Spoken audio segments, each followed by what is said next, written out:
It's December 14th, 1969, and another remarkable event is about to be uncovered by Arion, Rebecca, and Olly, the Retrospectors.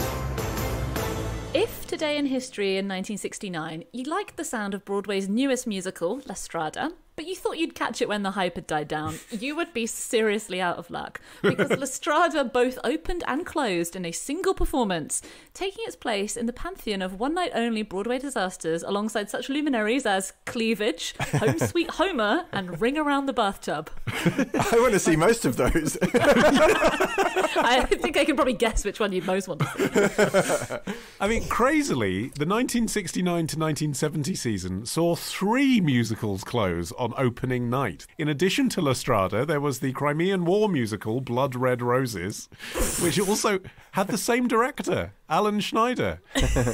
It's astonishing in a way that you'd let it open. Like, if you know that you're going to close it, and presumably, this show did actually have 12 previews, so it wasn't the only time that it was performed in front of a proper audience.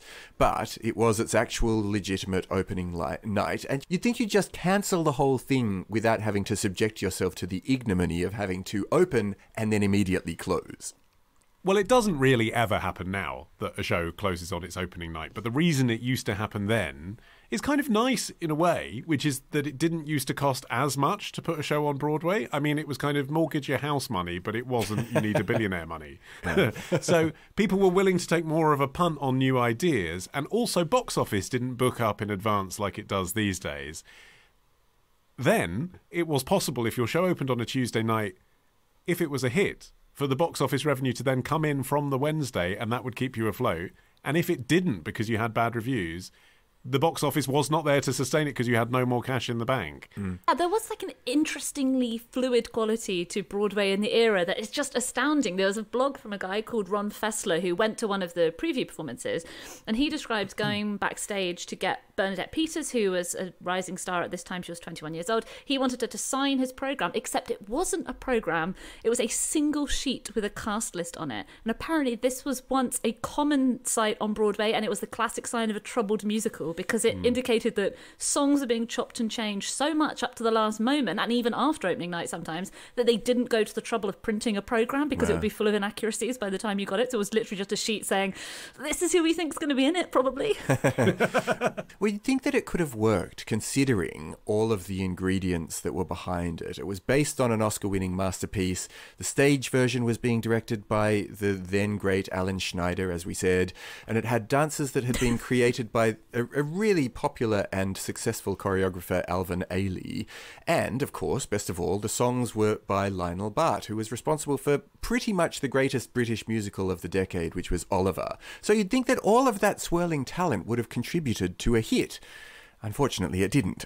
Yeah, I mean, it's amazing just how difficult it is, I think, to create a brilliant musical. I mean, I think creating an adequate musical is probably easier than creating such a terrible musical as this obviously was. But nonetheless, you can't look at the ingredients and think, oh, well, that's going to be a hit. And I looked into this when we were doing our Jesus Christ Superstar episode. I read Andrew Lloyd Webber's memoirs. And, even for him at the height of his powers, like between Jesus Christ Superstar and Evita, he wrote Jeeves, which, again, the ingredients seemed perfect. Based on P.G. Wodehouse, with his permission, book by Alan Ayckbourn, music by Andrew Lloyd Webber in the late 70s, and it was a complete turkey that managed somehow to make P.G. Wodehouse chronically unfunny. So, I mean, yeah, you look at the cast and the crew. I mean, you mentioned Bernadette Peters, massive Broadway star she went on to be as well. Yeah. And, Schneider, the director, the thing was, he was mostly known for directing sort of artsy two-handers by Beckett and Pinter. He'd never done a big musical. This had a cast of 30 in a revolving stage. So maybe he was a bit out of his depth. You do get the sense that Schneider maybe did have some doubts. There was a report in the New York Times about the first day of rehearsals, and they talked to him about the fact that he hasn't done a musical before. And in what reads as a really clear attempt to G himself up, he says, I have absolutely no ear, but a great sense of rhythm. I've gone to musicals all my life. And then he just spontaneously lists his 3 favourite musicals, which I feel is something a confident musicals director wouldn't do.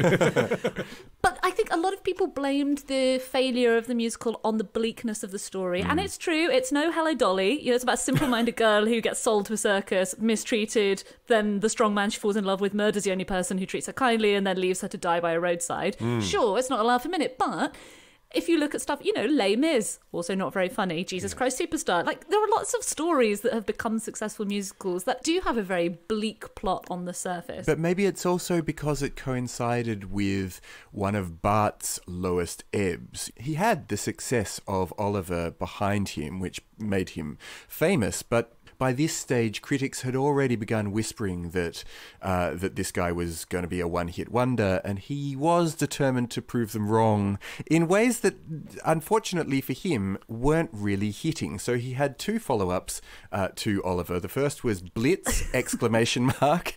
I love this so much. It's like the perfect mid-century musical title. So good. And then Maggie May. Both of those performed respectably, but then, despite the advice of his friends, he actually sold the rights for Oliver to fund a new musical about Robin Hood. Can I please tell you what it? Can I please describe the title? Yeah, do it. Okay, so Blitz had an exclamation point. Maggie May didn't have an exclamation point. It's so his trademark. Needed an exclamation point. He put 2 after the title of his next musical, the impeccably named musical about Robin Hood that was called Twang. I love it. I'd have loved the show. Ronnie Corbett was in it and Barbara Windsor. I mean, what a show. Yeah. The production was so chaotic. The production was actually probably more chaotic than La Strada. On opening night, the musical director collapsed from exhaustion. Wow. 2 musical numbers were cut moments before the curtain rose, and apparently audience members could overhear arguments backstage as the cast and crew tried to muddle their way through it. I mean, underneath all of these unsuccessful enterprises, sorry to sour the mood, everybody, was Lionel Bart's drug addiction, which was actually possibly what was to blame for the failure here as well. He didn't even make it over to Broadway to be part of the pre-production process. And by the time La Strada opened, I think 2 or 3 at the most of his songs were in the final lineup. All of the other songs had been written or rewritten by a different songwriting team, Elliot Lawrence and Martin Sharnin. So it wasn't even Lionel Bart's musical anymore.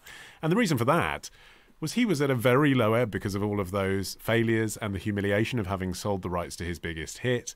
Just a few weeks after Twang opened, he was arrested for driving his Bentley around Piccadilly Circus the wrong way while drunk. And when they arrested him, in the car was a doctor's bag, and on the side, in gold lettering, it said Bart's Hospital, which was full of different medications, legal and illegal. So, I mean, he'd had an incredible meteoric rise, having come from relative poverty as an untrained musician who couldn't read or write music, and yet became the first person to have 3 West End musicals running, this huge star. Yeah, the way he wrote Oliver was that he worked with a composer called Eric Rodgers, and Bart would hum the tunes and Rodgers would write them down as musical notes because Bart couldn't do it. But meanwhile, over in New York, all of these holes that he had left in the script, hoping to resolve them as he went along, were being plugged by writers who had been brought on for the purpose of trying to actually deliver this thing for opening night. So, his actual involvement by the end was fairly limited, which I suppose is a thing that you could tell yourself is at least mitigating in terms of the fact that it bombed. But I think, the damage done to his career by the fact that he was so sort of missing from the production would have been problematic in its own right. And I think he took the flak for its failure because he was the biggest name involved with it, even though actually, as we've said, the final show wasn't really that much to do with him. Clive Barnes in the New York Times, publishing the review that kind of killed off the show the following morning.